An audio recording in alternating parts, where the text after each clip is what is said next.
Queridos suscriptores, bienvenidos a Disidencia, al séptimo conversatorio mensual. Me da mucho gusto darles la bienvenida. Yo soy Pablo Magluf, en un evento en vivo a través de Substack, que como saben ustedes es en exclusiva para ustedes suscriptores. Em, si no se han suscrito al plan completo, están cordialmente invitados y también a correr la voz, más ahora que nunca que está tan fuerte la censura, tan restringida la libertad de expresión aquí en México, y esta es una magnífica oportunidad de librar estos peligros del México postdemocrático.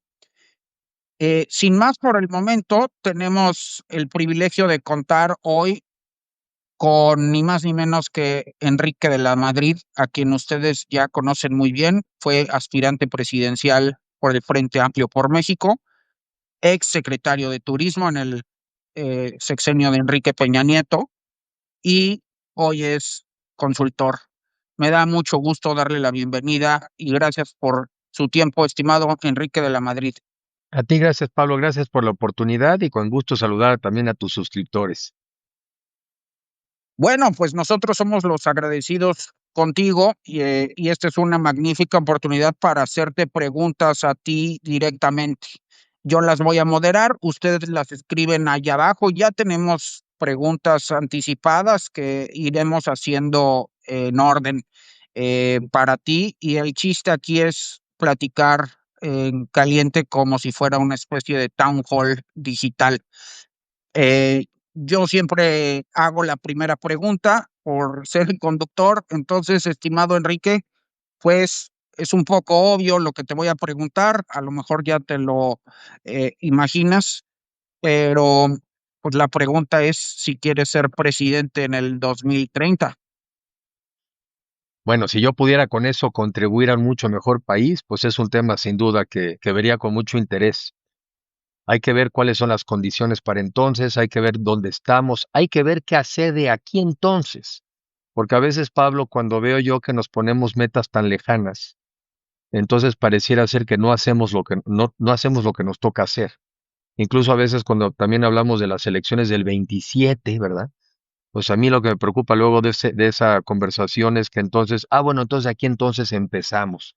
Y creo que vivimos en México, como tú bien señalas, con tantos problemas, con tantas censuras, con tantos retos y riesgos, pues que lo que yo digo a veces es que la elección más importante es qué eliges hacer hoy, qué eliges hacer hoy para tratar de retener o digamos detener el retroceso y tratar de volver a encontrar un mejor camino para todos los mexicanos. Bueno, una pregunta un poco de seguimiento es entonces exactamente qué estás haciendo tú ahora en este momento que justo para contribuir a México. ¿Cómo no? Pues una parte de mi tiempo, pues es hacer, digamos, tener una actividad profesional, que es una consultoría en temas estratégicos, en temas políticos, en temas, digamos, de economía, pues porque de algo tiene uno que vivir. Y al final del día, creo que además de que es una fuente de ingreso, también para mí es una fuente de información del mundo real porque siempre he pensado que aquel que le interesa la cosa pública, la política, lo ideal es que tenga un conocimiento de la realidad, ¿no? Que surge de ahí. Entonces, bueno, tengo una actividad profesional, pues que es de donde obtengo mis ingresos. A veces cuando la gente me dice así en las redes, bueno, ¿y de dónde salen esos gastos? De mi bolsillo. O sea, de mi bolsillo, pero pues para eso tengo que trabajar. Ahora, ¿qué hago en esto otro que mencionas? Estoy reiniciando otra vez, Pablo, una serie de visitas por los diferentes estados de la República para hacer lo que también empecé a hacer hace algunos años, es escuchar y compartir puntos de vista. Una de las cosas que surgió en una universidad recientemente, que me dio una pauta, es que me dijeron, oiga, que nos mande un libro que nos recomiende leer antes de la reunión y que nos mande dos preguntas. Dos preguntas que yo ya había reflexionado y que las comparto con el público y la primera es, les digo a los jóvenes, a los estudiantes, pero lo mismo en esta conversación, oigan, descríbanme con adjetivos su ciudad ideal. ¿qué es mi otra manera de decir, descríbeme tu país ideal? ¿Por qué les pido que me lo describan? Porque yo soy de la tesis de que los mexicanos no nos hemos tomado el tiempo para entre nosotros conversar a dónde vamos. O sea, no tenemos, a mi juicio, un sueño mexicano, no tenemos un destino común. Y entonces lo que normalmente nos pasa, y yo lo aprendí cuando fui diputado, es que andamos conversando sobre los caminos, sobre las políticas públicas, sin haber definido primero el destino. Entonces, una parte de la conversación es, pues, definamos a dónde vamos. Descríbemelo con adjetivos. ¿Cómo te gustaría que fuera tu ciudad? Y te empiezan a decir, segura, este, oye, que fuera limpia, hablando de una ciudad, oye, que tuviera movilidad, ¿no? Y después les digo, ahora, descríbeme con qué valores, porque creo que el otro tema que tenemos, Pablo, en este mundo de la posverdad, en este mundo que yo le digo un poco de la mentira, pareciera ser que los valores absolutos no existen, y entonces yo lo que digo es, vamos también a ponernos de acuerdo con qué valores compartimos. No estoy pidiendo que seamos, no son clases de ética, es ver qué valores compartimos para ponernos de acuerdo. Y entonces también les pregunto a los jóvenes, ¿con qué valores? Muy interesante, el primero, solidaridad. Después te dicen algunos, empatía. Una muchacha el otro día me dijo dignidad. Entonces, ¿qué ando haciendo, Pablo? Recorriendo otra vez el país, escuchando a la gente, pero también poniendo estas cosas sobre la mesa de, ¿por qué no conversamos? ¿A dónde nos imaginamos que queremos ir? ¿Con qué valores? Y ya después la conversación son los cómo, ¿sí? Que el otro día también hacía yo una reflexión de que la democracia es para hablar de los grandes temas, de los grandes destinos, a donde quiero no ir, y después ya la técnica, la tecnocracia, por decirlo de una forma, es la que te debe de hablar de los cómo. Pongo otro ejemplo. Oye, ¿qué quiere la gente? Un sistema de salud. Pero ya qué características tiene ese sistema de salud, pues quizá yo no soy la persona más capacitada. Ahí es donde hay que invitar a las personas que eso han estudiado y que en eso se han especializado. Eh, ¿Qué queremos? Un régimen democrático, ¿no? Donde podamos escoger a los gobernantes. ¿Cuáles son ya las características del régimen democrático? Bueno, pues que también participen aquellas personas que a eso se han dedicado a estudiar. Entonces, recorriendo el país para volver a sentirlo, Pablo, para ver dónde están esos temas comunes, para construir lo que también vengo diciendo hace tiempo, una nueva narrativa, una nueva historia que nos tengamos que contar. Porque también hay que decirlo como es. El gobierno actual y el partido Morena tuvo una narrativa muy exitosa para llegar al poder, una narrativa que hoy se les está cayendo, pero que solamente va a ser vencida con una mejor propuesta, una mejor historia que contar. Entonces, eso ando haciendo con estudiantes, con agrupaciones del sector empresarial, en medios de comunicación y también pues tratando de ir a grupos más populares, a temas sociales, recorriendo el país para tratar de ver dónde es donde encontramos esos puntos de contacto que nos pudieran permitir relanzar otra vez una imagen de un mucho mejor país, porque sigo con la misma tesis de que un mucho mejor México sí es posible. Ya están llegando las preguntas del auditorio. Gracias a todos. Acuérdense que esta grabación va a quedar fijada para la posteridad. Entonces, hagan sus preguntas aquí abajo y yo las voy moderando como vayan llegando. Magnífico, Enrique. Bueno, pues la primera pregunta del señor eh, Dionisio es que más allá del país que imaginas tú, exactamente qué cualidades y defectos te imaginas tú que tú tienes para ser un candidato en estos tiempos. Bueno, a ver, cualidades, para luego pasar a los defectos. Cualidades, yo creo que soy una persona que busca la conciliación, que no cree en la polarización como el método adecuado para vencer la polarización. Porque muchas veces hay muchas personas que dicen, no, bueno, pues para combatir a un regi como este, pues necesitas otros con los mismos defectos y con las mismas características. No, yo no creo en eso. Yo no creo en la polarización. Yo busco en esto que estoy platicando, en esta búsqueda de consensos, en esta búsqueda de, como nos enseñaban en la escuela, pues aunque sea un mínimo común denominador, ¿en qué nos ponemos de acuerdo? Diálogo, escucho, estudio, entiendo el mundo de hoy, porque también otra reflexión, Pablo, es que esto nos está tocando vivir en un contexto muy diferente. Vivimos, yo digo, no en una época de muchos cambios, sino en un cambio de época. En una reunión interesante que tuve hoy, de un grupo de manufactureros mexicanos, canadienses y norteamericanos, les platicaba y les recordaba, pues, el cambio de paradigma. Hace 40 años, la propuesta desde los Estados Unidos era más democracia, libre mercado, libre comercio. Y hoy, 40 años después, desde los mismos Estados Unidos, es democracia, pues no importa, ¿no? Régimen autoritario, así como el que traemos en México, que se va consolidando. Libre mercado, en México no creemos en eso aparentemente del gobierno, es una visión estatista intervencionista. Libre comercio, dirían en Estados Unidos, para nada, un mundo proteccionista. Entonces, en este mundo de hoy, ¿cómo le vamos a sacar provecho a los mexicanos para salir hacia adelante? Entonces, que hay que entender el mundo de hoy también. Defectos. Yo creo que mis defectos, pero se arregla, es que creo que hoy en el mundo no siempre son razones, sino hay que mover con emociones. Pero mi defecto creo que sigue siendo que yo creo que detrás de todo también hay ideas que hay que transmitir con emoción. Yo no me imagino una política sin ideas. Yo no me imagino una política sin propuestas, sin una visión de país. No me imagino simplemente un concurso de emociones, pero reconozco que si no emocionas por lo menos de tus ideas, pues tienes muy pocas posibilidades de tener éxito. Otra pregunta de nuestro columnista estrella Raudel Ávila es si genuinamente le ves posibilidades a la oposición en 2030. Ahorita ya acabas de decir, estimado Enrique, que pues, ya se está consolidando un régimen autoritario. Coincidiste conmigo en que se está restringiendo la libertad de expresión, pero formalmente ¿crees que sigue habiendo democracia? ¿Que habría una verdadera posibilidad para la oposición de ocupar la silla en 2030? Yo creo que vamos a decir que sí, pero la prioridad yo creo que no es necesariamente ocupar la silla. La prioridad es detener, contener el nivel de deterioro, generar contrapesos que nos permitan volver a transitar hacia una sociedad más justa, más próspera y más democrática. Me explico. Yo digo que democracia, democracia, ya no vivimos.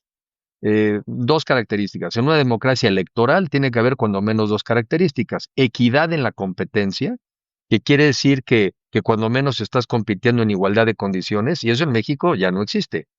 Volvimos a los tiempos en donde el gobierno y el presupuesto público se utiliza para favorecer a tu candidato o a tu candidata. Entonces, equidad no hay. O sea, de acá hay 100 y de acá estás gastando 20, pues no hay equidad. La otra libertad tampoco existe, porque traigo a cuenta otra vez el tema de las elecciones, por lo menos las que tengo muy frescas, en el año 21 en Sinaloa, donde un grupo de crimen organizado, ¿no? Secuestraron a la oposición, o sea que no trabajaban para la oposición, secuestraron a la oposición para que el fin de semana no movilizaran a gente a ir a votar. Y lo soltaron el lunes. Entonces, pues ahí no hay un voto libre. Y tampoco es libre el voto cuando te lo condicionan a no vayas a votar por la oposición porque te van a quitar los programas sociales. Pues libre tampoco es. Y luego, si le seguimos avanzando, pues ahora a través de un abuso y no una mala interpretación, pues se hicieron del poder ejecutivo que ya lo tenían, el poder legislativo que ya lo tenían, hombre, ahora el poder judicial. Y recordábamos en una grabación que hicimos hoy después para redes, que una de las reglas de la democracia también es la separación de poderes. Este sistema que pues, tiene una influencia hace muchos años, ¿no? 1600, pero después en Estados Unidos, creo que las reflexiones de los federalistas en Estados Unidos eran, este no es un gobierno para ángeles. Los que gobiernan son seres humanos y tarde o temprano pueden tender a abusar. Entonces vamos a generar una serie de sistemas y de contrapesos, pues para que si quiere uno abusar, pues no lo pueda hacer. Entonces, creo que en México hemos retrocedido muchos metros, muchas yardas, si fuera esto un juego de fútbol americano, y nos deberíamos de proponer los mexicanos ir recuperando ese terreno perdido en términos de democracia, en términos de contrapesos, ¿verdad? Y creo que esa debiera ser nuestra primera prioridad. Si en ese camino tuvimos la capacidad de construir una mejor narrativa, pues claro que queremos también tener el poder, pero también digo una cosa que algunos me pueden malinterpretar, pero pues lo digo. no va a ser sin algunos de Morena. O sea, no va a ser de repente, oye, los quitamos para que entonces nos pongamos otros. No, porque al final del día la realidad es que diferentes grupos representan a diferentes perfiles y tipos de mexicanos. Y creo que lo que tenemos que hacer es construir la mejor versión del México posible a partir también de lo que somos y muchos de los que estamos. Lo que sí creo es que hay que eliminar lo peor de Morena, Pablo. O sea, realmente lo que yo estoy viendo ahora, cuando ves a algunos gobernantes que son aliados o representantes del crimen organizado, eso sí es absolutamente intolerable. Y ese no es un tema de partidos, eso los mexicanos simplemente no lo deberíamos de tolerar. Esas personas no nos representan, no somos como esas personas y esas personas no debieran de estar en el poder dirigiendo los destinos de nuestro país. Pero no todos son así, no todos son así y creo que también tenemos que aprender porque ellos mismos también traerán su batalla interna entre los un poquito más modernizadores y los verdaderos patanes y criminales. Sí, también hay que distinguir. O sea, pero en concreto dirías que sí, aún es posible vencer a Morena. Sí, y sobre todo tratar de aprovechar el momento en donde ellos empiezan su propia lucha interna, su propia, digamos, derrota. Pero la oposición, en el sentido amplio de la palabra, que no solamente son los partidos políticos, pero también son los partidos políticos, la sociedad, tenemos que jugar un rol. Porque si algo se cae, pero tú no tienes una cesta donde aprovechar o capitalizar esa caída, pues de nada sirve. Y creo que ese debe ser también nuestro reto. ¿Cómo capitalizar el deterioro de un sistema para crear uno nuevo y que sí podamos hacerlo en el 27 en una medida y en el 30 también? O sea, no fue de la noche a la mañana el deterioro, Pablo, no es de la noche a la mano de la mano la recuperación, pero sí que veamos que vamos en la dirección correcta. Qué bueno que mencionas esto de un nuevo sistema, porque, y aquí hago una combinación de preguntas entre nuestro columnista Ángel Jaramillo y el suscriptor Luis Maldonado, un poco para saber ese nuevo sistema, ¿qué haría con, por ejemplo, todos los programas sociales, las clientelas, los cautivos del régimen? ¿Qué les ofrecerías y cómo harías sustentable fiscalmente eh, esas prebendas? Qué bueno que haces esa pregunta y empiezo quizá por la más, la que seguramente mucha gente trae en la cabeza y para muchos mexicanos la más sensible, los programas sociales. Primero hay que recordarle a la gente que programas sociales siempre ha habido, que ese también ha sido un cuento, pues que finalmente Morena hizo como, es la primera vez que hay. No, no es cierto. Yo recuerdo, ¿verdad? Y también he hecho investigaciones de eso, pero recordemos los programas de apoyo a la leche, apoyo a la tortilla, apoyo a la vivienda, después en la época, digamos, del presidente Cedillo, el programa de Prospera, luego Progresa, que eran ayudas condicionadas, pero siempre ha habido programas. Yo mismo estuve en la financiera rural varios años y también siempre ha habido programas de apoyo a la fertilización, apoyos al campo, apoyo, digamos, al riego, siempre ha habido programas. Lo que cambió quizá con la administración actual es que nos fuimos moviendo a los programas luego no condicionados. Esto es muy importante. En Prospera o Progresa eran un programa condicionado. O sea, a ver, te vamos a dar dinero y sí le daban dinero a las familias, pero si van los hijos a la escuela. Te vamos a dar dinero, sí, y sí le daban dinero, pero si te vacunas, ¿sí? Y entonces eran condicionados en ese sentido. Y mejoraron los niveles de educación y mejoraron los niveles de salud, pero como el propio Santiago Levy me dijo, pero donde no les pudimos cumplir es en la generación de empleos. Porque no era ir a la escuela nomás para estar más educado, sí era vacunarte para estar más sano, pero al final ya la oferta y que ibas a tener la posibilidad de tener acceso a un empleo digno, ¿no? Y ahí es donde pues la crisis económica que tuvimos, pues ya no permitió cumplir con esa promesa. Entonces, programas sociales siempre ha habido, programas sociales creo que siempre tiene que haber una solidaridad de la sociedad con aquellas personas que se te van quedando atrás y en las transiciones económicas se te queda gente atrás. Habiendo dicho eso, creo, y voy apuntando una idea que no es nueva, que la han dicho otras personas, pero que por lo menos me gustaría que la reflexionemos, si no ya más bien deberíamos de estar con un programa de ingreso universal, ¿verdad? Ponte a pensar que los adultos mayores que hoy reciben, ¿no? A partir de, creo que son 65, reciben bimestralmente un recurso, pues es una especie de ingreso universal. Son personas que no tienen una pensión formal y por eso, bueno, pues tiene que haber la solidaridad, en este caso los mexicanos, a través del gobierno para apoyar a los pensionados.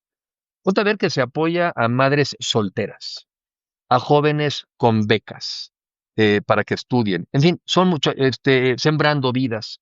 Yo empiezo a preguntarme si no el gobierno ya está haciendo justamente lo que criticó, una serie de estructuras para al final del día apoyar a los mexicanos, que en teoría lo que quieres es que el apoyo llegue de manera directa.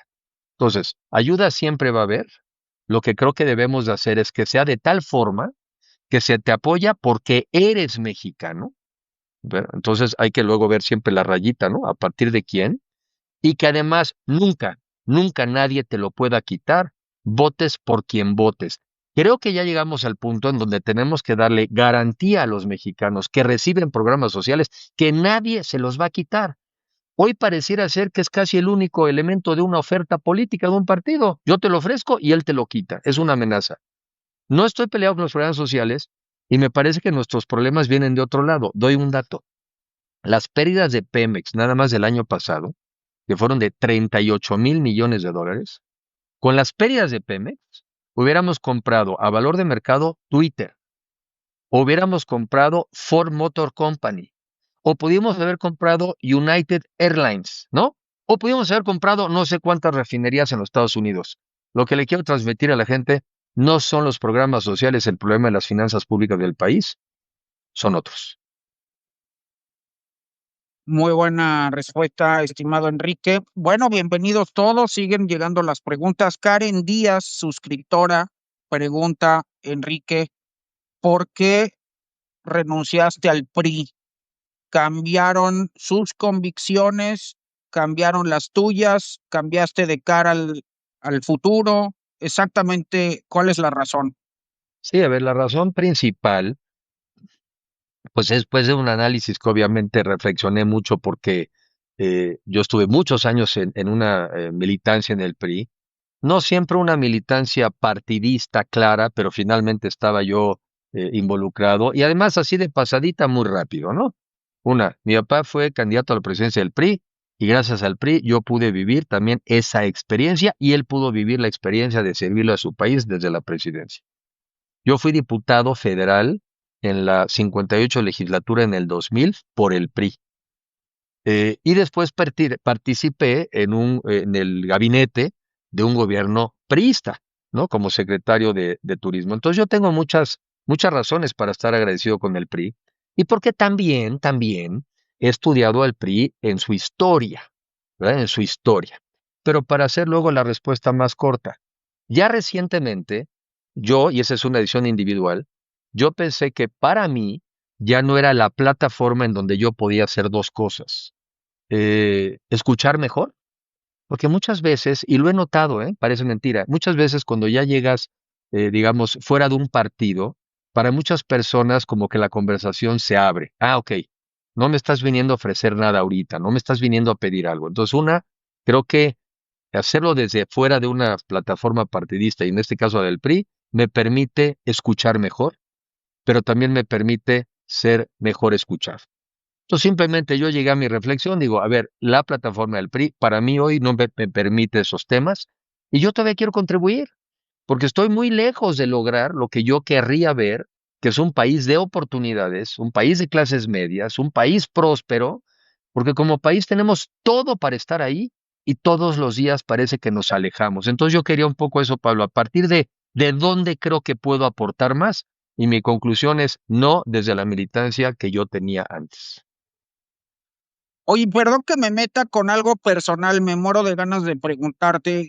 Nadie parece hacer esta pregunta, pero antes de que se me olvide, me quiero tomar el permiso. Y es, ¿qué le contestas generalmente a la gente que dice que que no puede ser presidente el hijo de un expresidente, alguien con tu perfil, un güero, acomodado. Exactamente qué contestas o qué piensas. Creo que es algo muy importante. Bueno, varias cosas. Bueno, primero, sí, en el imaginario, ¿verdad? De algunas personas está este tema de que, pues no se puede, ¿no? Eh, pues la primera pregunta sería, bueno, y como, ¿por qué no? O sea, porque al final del día lo que creo que tenemos que buscar en quien sea, para encabezar un esfuerzo de naturaleza, tiene que ser alguien que ame profundamente a su país. Antes que nada, ¿eh? Que ame profundamente a su país, que lo entienda, que lo conozca, que entienda lo que un poco comencé diciendo, el mundo en donde te desarrollas y donde vives, y que al final del día debería ser una solución, una propuesta muy egoísta, que es decir, yo como familia, yo como mexicano, ¿con quién creo que me va a ir mejor? ¿Con quién creo que le va a ir mejor a mi país? Y eso no debería de pasar, digo, lo digo respetuosamente, de pues, oye, su papá fue presidente, o que, oye, y si fue doctor, y si fue, pues digo, me parece un tanto que no es por ahí por donde tiene que ser el análisis, sino quiénes son las personas que pueden contribuir más a que mejore el país, pero sobre todo a que mejoren las condiciones de mi familia. Esa yo creo que debe ser la observación. Oye, si esta persona de la que estamos ahorita platicando de mí, el que su papá haya sido presidente, es algo que le fortalece su visión y sus habilidades para eventualmente ayudarme a mí, pues más que ser un pasivo, debería ser un activo. Ahora, ¿cómo se portó como hijo de presidente? Eso también, tú puedes decir muchas cosas sobre el futuro, si vas a ser honesto. No, no, a ver, ¿cómo has sido? En ese sentido, pues la prueba fue prueba de fuego, porque yo ya estuve ahí y no, digamos, aproveché las cosas para una cosa que no fuera la que siempre me preocupó, que es entender mejor y formarme. Y dos, pues si soy güero o no, que igual estos años, porque ya no soy un niñito, sí sigo estando demasiado güero para como debe de ser, pues yo siempre digo que, pues yo no creo en la discriminación, yo no discrimino a nadie, y por lo mismo pediría que pues no me discriminen a mí porque me faltó un poco de melatonina, ¿no? Entonces, yo creo que nos debe importar es, tienen o no las habilidades, quien sea, tiene o no el amor por el país, tiene o no el conocimiento, sabe armar un equipo, es una persona o no honesta, es una persona con la que al México le va a ir mejor o no. Esa debería ser la pregunta y las demás, pues, si alguien quiere seguir pensando en eso, bueno, pues respeto su punto de vista, aunque no lo comparta. Muy bien. Fabiola Sánchez Garza hace una magnífica pregunta, me parece. Dice, si estarías pensando llevar a la justicia a los obradoristas que hoy gobiernan, eh, sobre todo pensando que el poder judicial ya está en sus manos, aún suponiendo que pudieras derrotar a Morena en 2030, se podría plantear un escenario de llevarlos ante la justicia. Mira, son las clásicas preguntas que quedas mal como contestes, porque lo que yo te puedo decir, y me imagino que Fabiola puede hacer la pregunta por eso, hay un tal nivel también de enojo de la sociedad, tal nivel de enojo y de ofensa. Una yo creo que por una traición, que es, nos dijeron que no iban a ser iguales y nos resultaron peores. Esa es una traición. Porque la oferta era, nosotros no vamos a ser iguales, nosotros no vamos a mentir, nosotros no vamos a robar. Pues si después de esas ofertas haces eso y más, pues es una traición y a nadie le gusta que te traicionen. Entonces, hay en la pregunta probablemente implícita un deseo absolutamente de castigo. Tomando la reflexión por donde me la haces, yo lo primero que diría pues, es a que volverle a dar independencia al Poder Judicial, pues para que no dependa de un presidente a quien se le aplica la ley o no. Y hay que darle esa independencia a las fiscalías que en teoría la tienen, y para que la decisión no dependa de uno, que más bien la decisión realmente de un presidente fuera, va a tener el Poder Judicial el presupuesto necesario para que haga sus tareas y sea independiente, y lo mismo las fiscalías van a hacer su tarea para que sea independiente, y no tiene por qué ser la decisión de un presidente si se castiga a alguien o no. Ahora, lo que sí es que no puede ser el que se vaya a atravesar ante el no castigo de alguien. Estimado Enrique, pregunta don Antonio, ¿qué piensas de la oposición partidista hoy? ¿No es un poco funcional al propio régimen? Pareciera que esa oposición está cómoda con el mismo sistema que los mantiene vivos y con buenos estipendos y salarios, eh, que no se están acercando a la juventud, eh, como tú nos confiesas que lo empiezas a hacer. Exactamente, ¿qué opinión te merece esa oposición partidista de hoy? Pues dos comentarios. Yo lo que recojo de la gente, bueno, pues aprovecho este medio para, también para transmitirlo con la gente de la oposición, lo que recojo de la gente es que hay la percepción de que no hay oposición. Y normalmente cuando la gente tiene esta expresión se refiere a los partidos políticos. Entonces, primero me parece que el juicio de las personas está haciendo que no están viendo en los partidos políticos lo que esperan ver. Eso sería lo primero y que yo creo que pues esa es una realidad. Eh, Creo, porque sé, por la conversación que tengo con algunos de ellos, que yo creo que algunos sí están conscientes y que están conscientes que tienen que cambiar y también están conscientes que tienen que abrirse más a la ciudadanía porque no les es suficiente a partir de sus propias militancias. Bueno, pues hay que ver si es cierto eso que están diciendo que van a hacer. Sé que algún partido importante ahora en el mes de octubre va a hacer algún lanzamiento sobre este tema como de una, digamos, refundación, pero sobre todo con el mensaje de abrirse a la ciudadanía.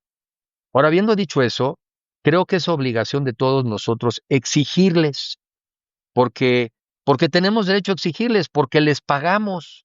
Porque si fuera un trabajo voluntario, bueno, pues yo creo que tendríamos menos oportunidad de opinar, pero no. Y yo preferiría que los mexicanos les exigiéramos más antes de entrar a la conversación de recortarles el presupuesto a los partidos, que trae toda la mala leche desde el gobierno, obviamente, porque saben que si además le quitan recursos a los partidos, pues los van a hacer todavía menos competitivos. Yo más bien al revés, vamos a exigirle a los partidos que hagan lo que tienen que hacer y que es que compitan y que nos den alternativas y que obviamente le abran las puertas a los ciudadanos y que nos hagan compromisos. Por ejemplo, Pablo, yo sé de los datos que recojo, es que en la pasada elección, en esta del 24, en la Ciudad de México, no se cubrieron el 40% de las casillas. Oye, ¿cómo? O sea, lo primero que tendrías que hacer como partido es asegurarme que vas a cuidar.